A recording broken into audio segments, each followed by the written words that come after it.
As Sigmund and Sinfjotli are being buried alive, Sigmund's sister throws an armful of straw into the grave mound. Hidden in the straw is Sigmund's sword, the gift of Odin.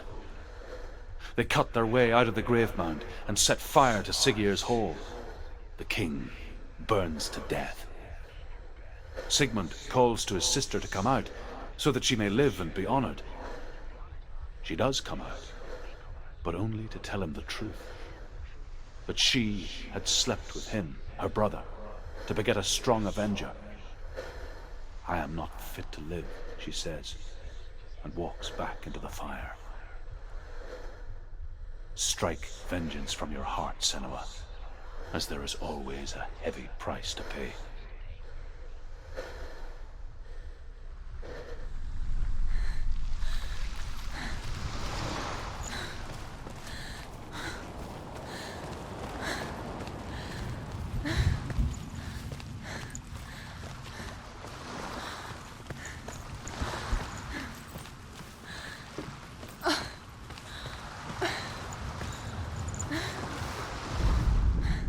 And here is the end of Sigmund's story. He was a fierce and great warrior who fought many battles. But one day, an old man came onto the battlefield.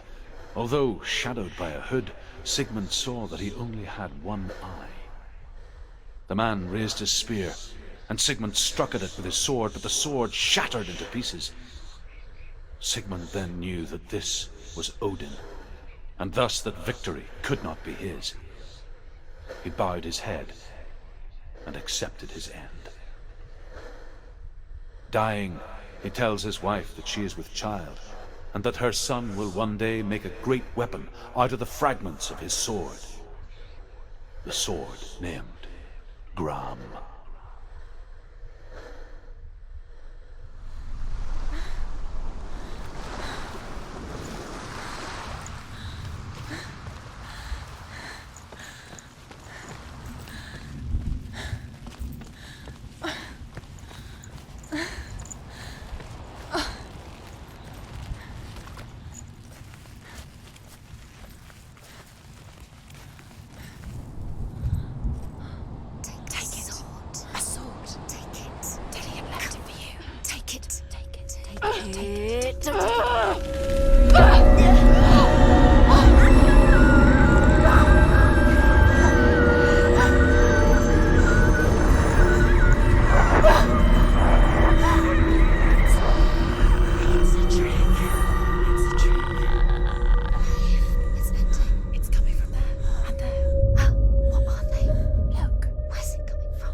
Its name is Gram.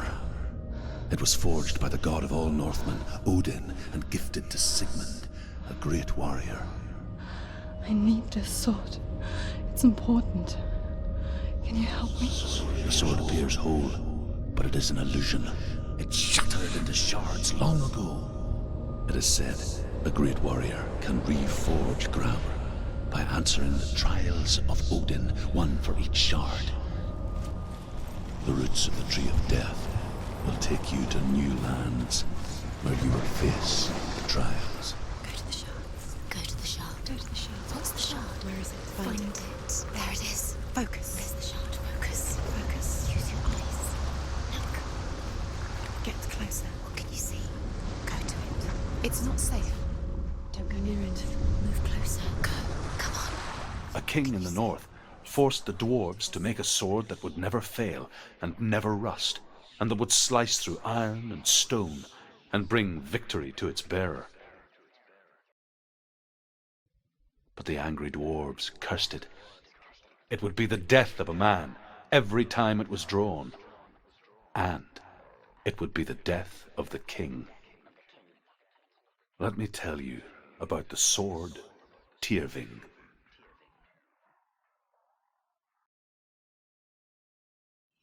I don't recognize this place. Where are we? Where is she? It feels wrong. Where are we now?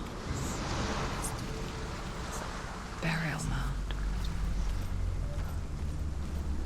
So strange that we go to such lengths to bury death. Something so very ordinary, inevitable. It's as if we conspire to hide death, because we have no answer for it.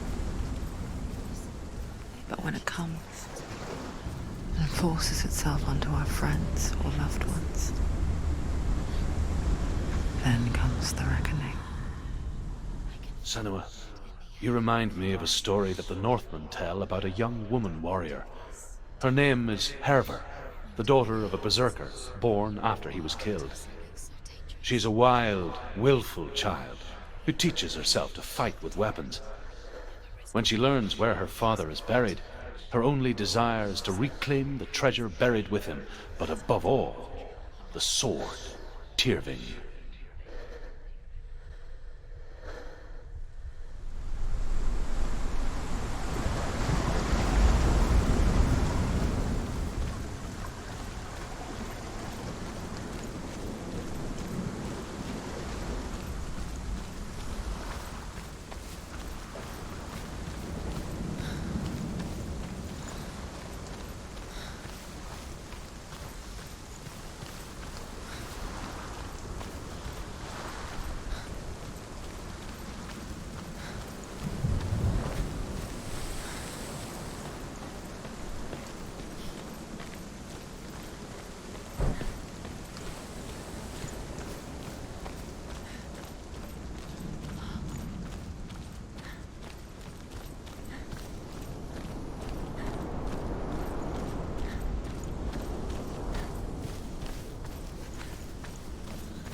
I'm here.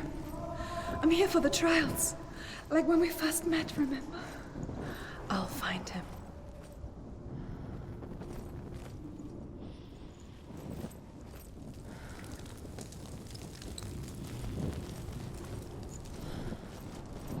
What's that? Did you hear that? Nothing. Was that voices? Is that his voice or the voice of the dead? Not Dillian. Dillian's calling to you. Can you hear him? Where is he? Herver disguises herself as a man to join a band of warriors, and soon becomes their leader. When they come to the island where her father is buried, her men do not want to go ashore.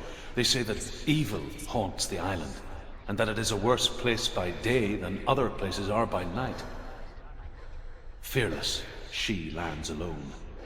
There are many grave mounds, and all of them have ghostly flames burning over them. She comes to the grave mound of her father after passing through these ghostly fires, as though they were mist. The flames I passed through were real enough. Damn the Northmen to hell.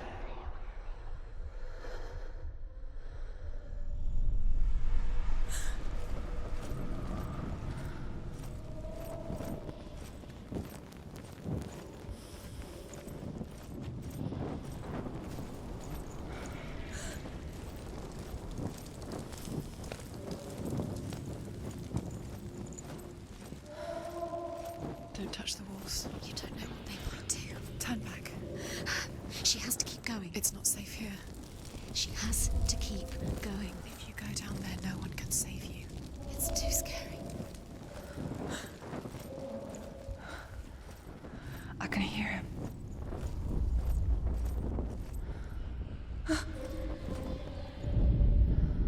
Within the burial mound, Herver calls on her father to wake from death and bring her his sword. She says that it is not seemly for the dead in their grave mounds to bear valuable weapons. Her father answers with words of warning. You go to your doom. Baleful runes surround you. You have gone mad. You have lost your mind. Your thoughts are confused. It is dangerous to wake the dead. Like I said, she reminds me of you.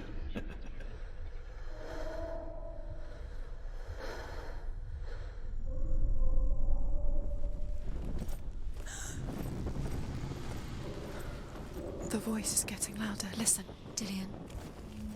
Listen, listen, listen. It's him. Listen. It's getting louder. There he is. You're getting closer. Keep going. Senua, follow the voice. You're nearly there. Dillian's voice. It's him. He's going to save you. Find the voice. Find him.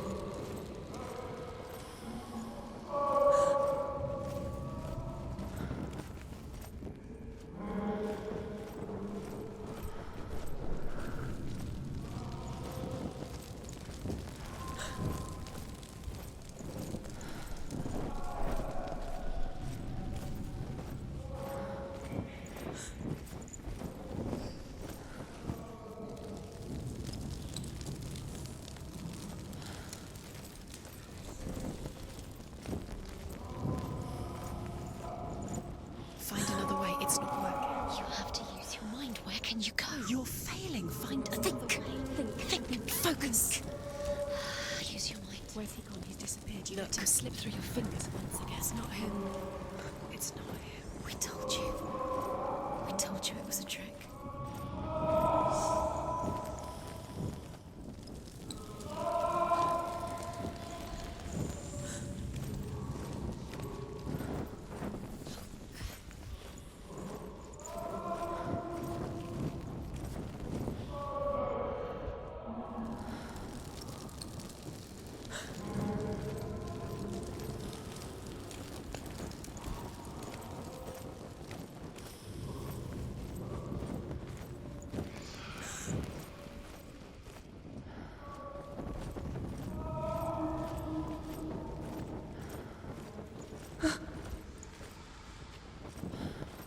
That voice doesn't sound like Dillian. What's happening? It's not him. It can't be. What's that sound? The voice is changing. What? That's not Dillian. That doesn't sound like Dillian. Herver ignores her father's warnings. The grave mound opens, and it seems to be full of fire. Again, Herver demands her inheritance, but her father warns her that the sword is cursed and would be the bane of her family. But he relents and brings her the sword. She leaves the island with it, but the curse holds true, and death would follow in the years to come. And so, Senua, the misdeeds of a father have cursed his daughter.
Quiet.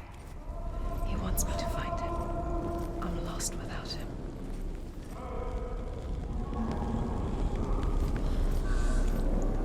What's in there? What's in there? What is it? A secret room. That voice. It's not Dillian. There's no way in. Find a way. There has to be a way. Find a way. There's always a way. Don't stop now. Don't give up now. Find a way. You're too close to stop. What's in there?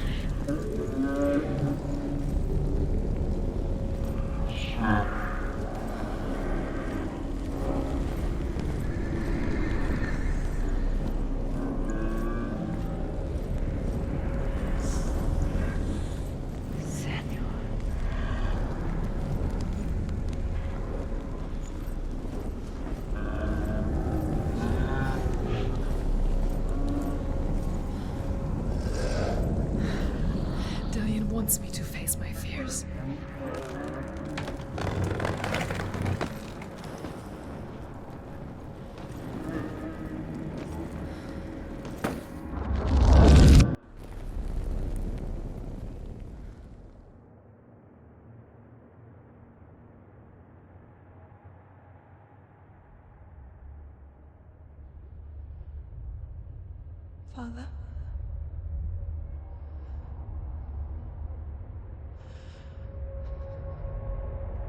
I'm leaving.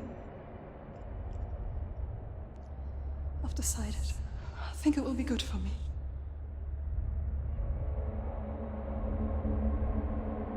It's the darkness. It's speaking through No, you. Dad, it's me. I think I can beat it. In my own way.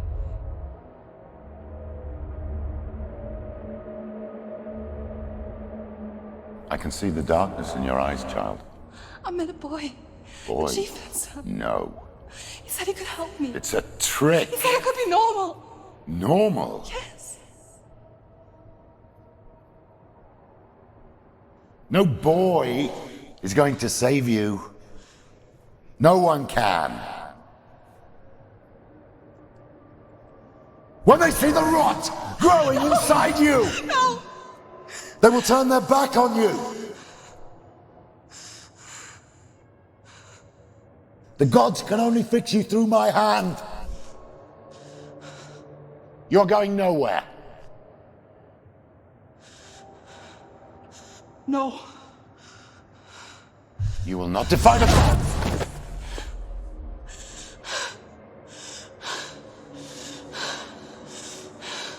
Come, child, take my hand. Come, Senua. I am leaving! You cannot escape the darkness. Your curse will make everyone suffer. You will have blood on your hands!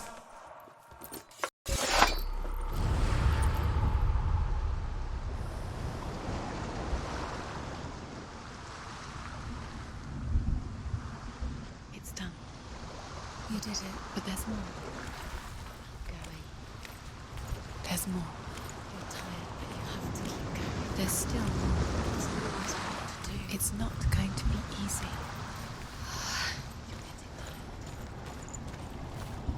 Can you do another one? It's too much. Have you got the energy? She hasn't got the energy. No. Too much to do.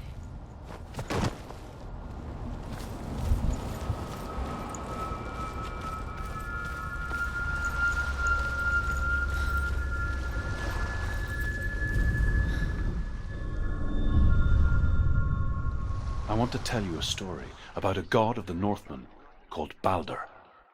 The second son of Odin. He was beautiful, good, and wise. He was fair of feature, he spoke fair words, he gave fair judgments. Light shone from him. Only good things were told of him. Yet he was the first of the gods to die.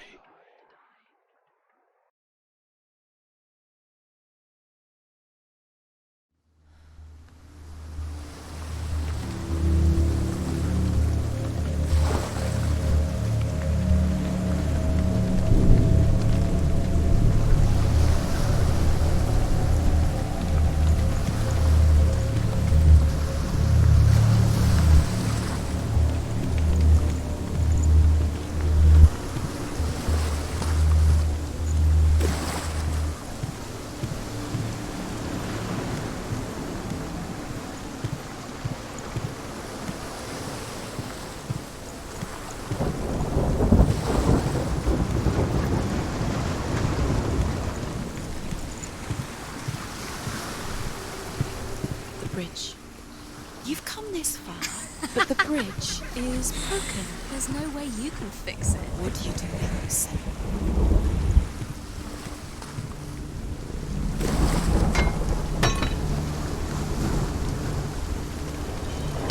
His face. What is it? What does it see? Get closer.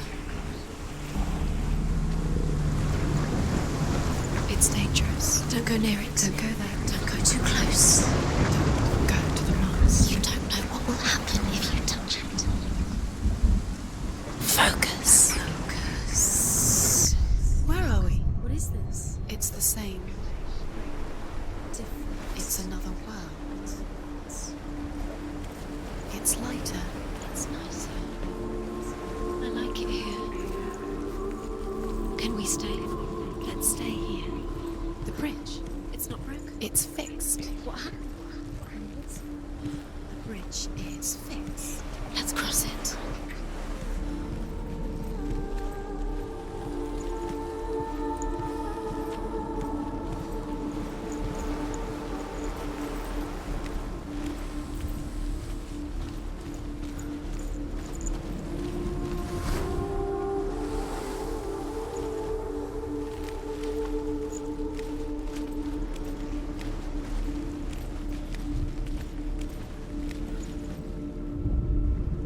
The Northmen tell this story about the death of Baldur. It begins with dark dreams. Night after night, Baldur dreams of his own death, and the gods fear for his life. So Baldur's mother makes everything in the world, fire, water, iron, stone, earth, wood, beasts, birds, serpents, poison, sickness, swear an oath not to harm her son. One by one, they each make their vow. Neither weapons nor wood will injure him, Baldur's mother boasts. Only Loki, father of Hela, the mistress of death, is not amused.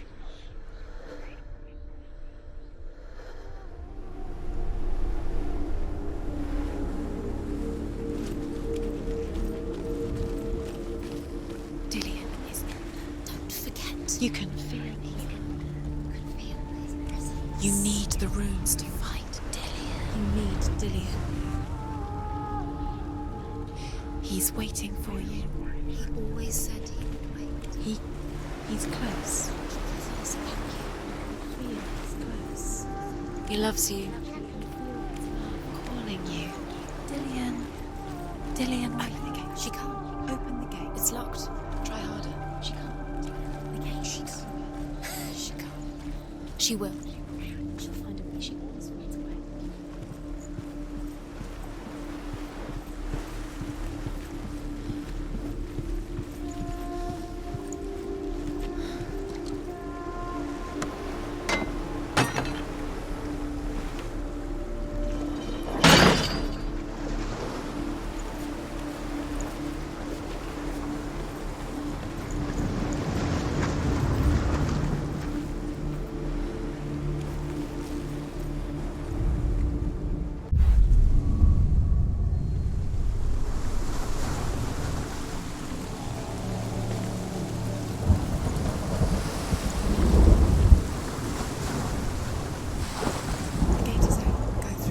Through it. It's dangerous. Follow it. What's behind the gate? Where will it take you? It's not safe. You have no chance. Nobody will love you again. Ever again. You can. Dillion. There he is. There he is. What are you waiting for? Quick, find a way. Find him. Go through Before he disappears. Dillion, don't lose him. Slip away too many times. Always let him disappear. Dillion, there he is. Quick. Where is he? Where's he gone?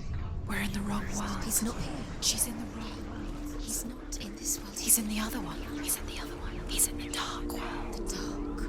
The dark world. He's there.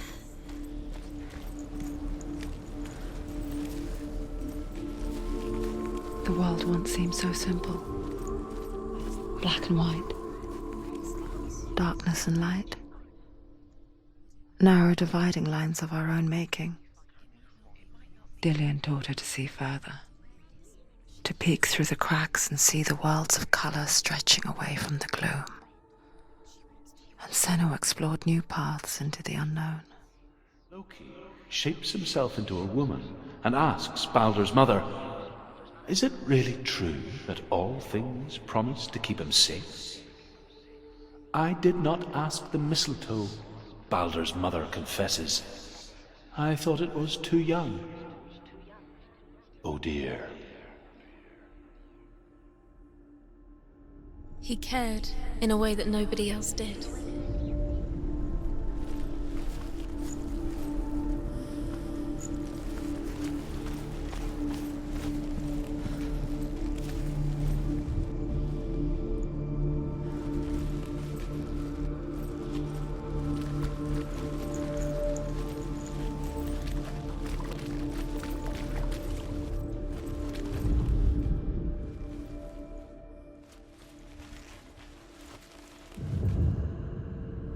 He's the reason she's alive at all. Senua, you've got it. Why isn't he here? He's gone. He's in the dark world. He's gone to the dark world. You're in the wrong world. He's in the other world. The dark world. Without you.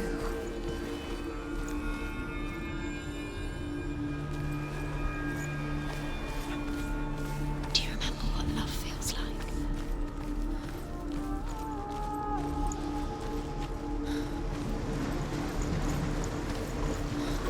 Do you remember the smell of his neck?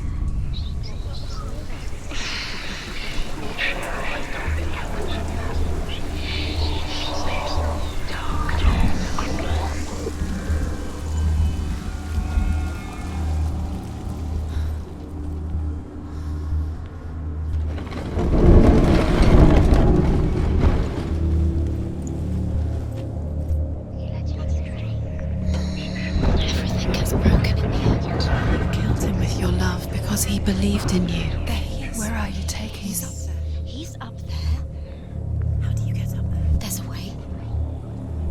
There is a way up there. Find the way. She can do this.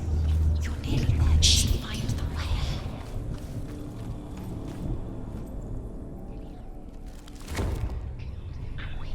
She should have listened to her father. Why didn't she listen to her father? She thought she could defy her father.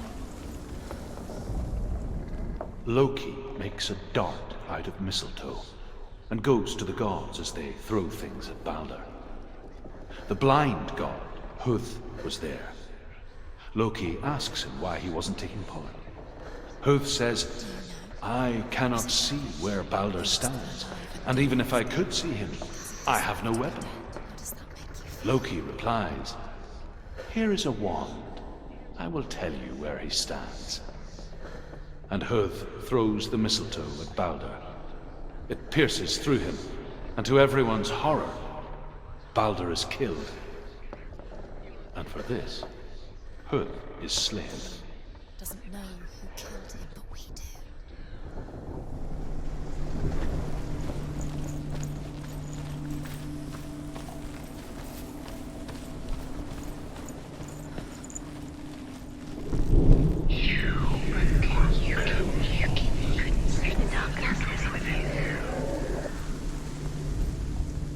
The Northmen tell how the gods mourned Balder. His body was to be burnt on his ship, but they could not manage to push it into the sea and sent for a giantess to do it. Has tortured you and it. She comes riding a wolf and has vipers for her reins. She pushes Balder's ship into the sea with such force that the ground shakes and the rollers burst into flames. When Balder's wife sees his body carried onto the ship, her heart bursts with grief, and she dies. She's put next to her husband, and the pyre is lit, sending the dead to hell. You squashed him. But even so, the gods cannot accept his death. Cannot be.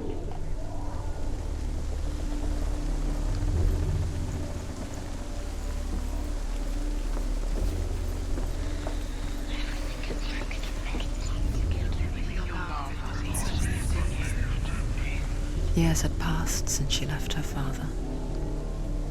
She trained hard alongside her friend, Dillian. Things that are most precious to you. She saw things no one else could.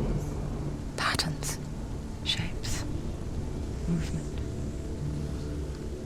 An intuition that made her an exceptional warrior. Friendship turned to love. But the shadow of darkness never let her go, and she was caught between two worlds. That of Zinbel and her past, and Dillian, You are guilty. her future. Was it worth it? Two realities tearing at her soul.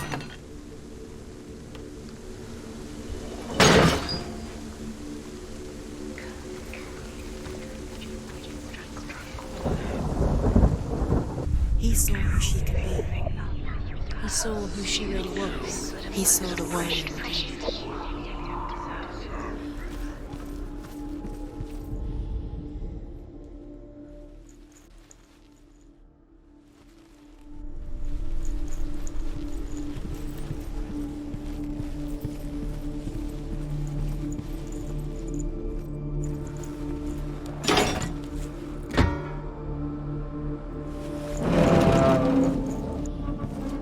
He was the only one that really loved her.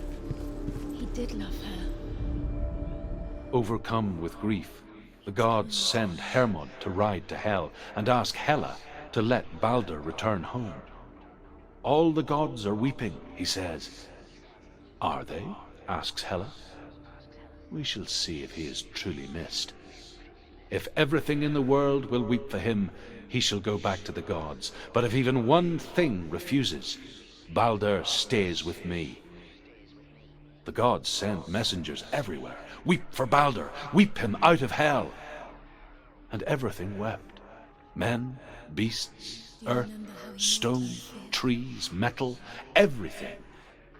Except for a giantess they found in a cave. Balder was never my friend, she says. Let Hel keep what she has. The Northmen say that the giantess must have been Loki in disguise.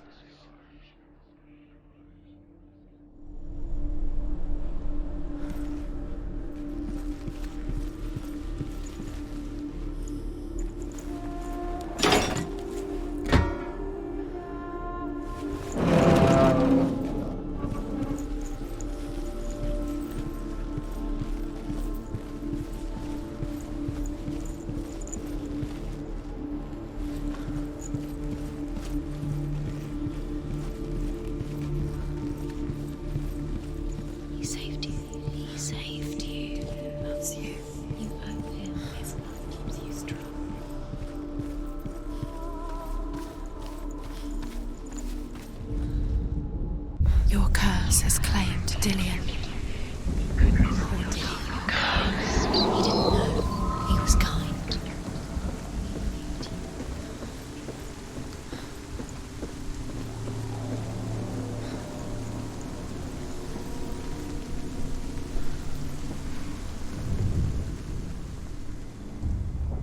Wasting your time. You have no time for this. Speed is You killed.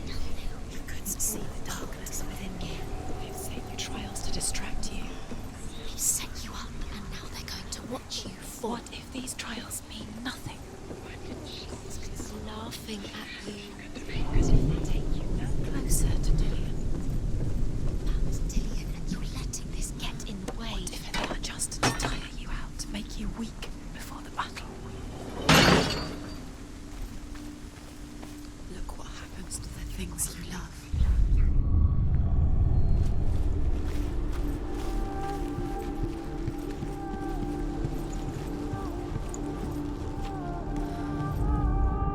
The Northmen tell how the gods punished Loki for Balder's death. They captured him and took him to a cave. They fetched his 2 sons and turned one into a wolf, and he ripped his brother apart. The gods used Loki's own son's entrails to tie him down and turned these bonds to iron and dangled a poisonous serpent over his face so that its venom would drip onto him. Each time the venom drips onto Loki's face, he writhes in agony. The Northmen say that is the cause of earthquakes. A reminder, perhaps, that if even gods must accept death, then so must we.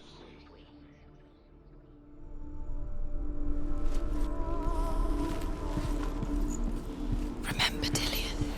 Do you remember? Do you remember the sound of his voice? What if this is pointless? What are you doing? Why did you think you could make this work? You keep seeing runes. You see runes everywhere. Everywhere. What if they're not real? What if they don't actually make sense? They're a trick. The gods were lying. If you think it makes sense, but really the gods are playing with you. It makes sense in your mind, but it doesn't make sense in the worlds. The gods are Dillion's view, but it doesn't mean anything. You can't read this language. You don't understand. Zinbel was right. You're wasting time. You're cursed. What if they're all about wasting your time, just delaying minute by minute by minute? What does she think she's doing? She's cursed. You're special.